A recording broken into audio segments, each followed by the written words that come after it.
Shemeji. Shem. Naam. Nifanye aje juu mwonekano na kujishusha mbele za Mungu.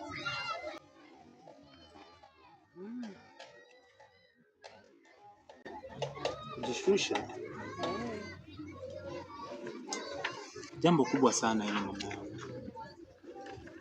Hebu sikia hadithi ya watu wawili.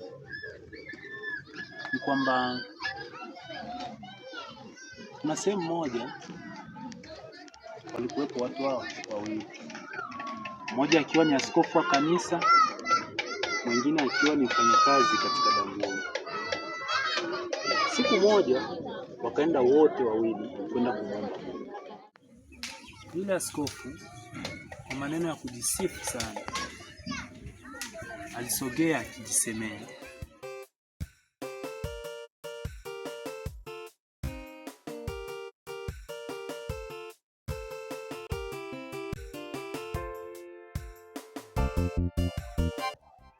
Mungu wangu, ninakushukuru kwa kuwa mimi si kama watu wengine wachawi, walevi.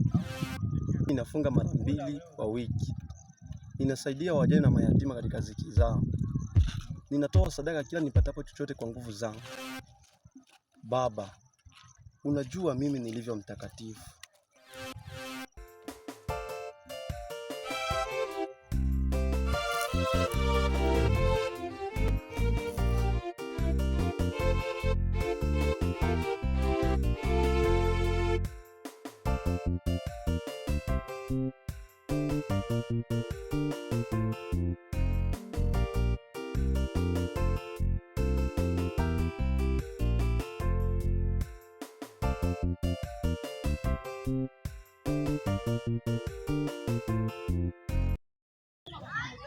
Bali yule wa pili, yaani yule mfanyakazi kwenye danguni, alisimama mbali sana na wala hakujaribu hata kuangalia juu mbele, bali alijipiga kifua akijisemea,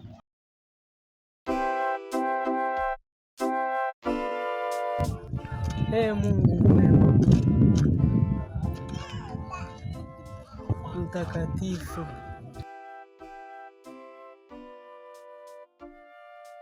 niwie radhi mimi mwenye dhambi tena mkosefu.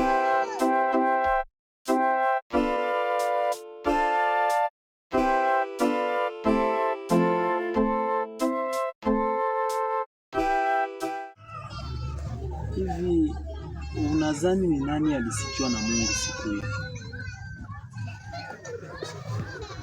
Kwa kusikiwa na Mungu. Yaani kama mimi hivi. Kwenye zile fikra za haraka. Nadhani ni yule kijana wa kike. Swadaka, yule mfanyakazi kwenye danguni alirudi amesikiwa na Mungu, na wala sio yule askofu mwenye kiburi. Ukiwa mbele za Mungu na hata mbele za macho ya kila mtu mwanaye, jishushe na Mungu atakupandisha. Ukijikweza mwenyewe, muombe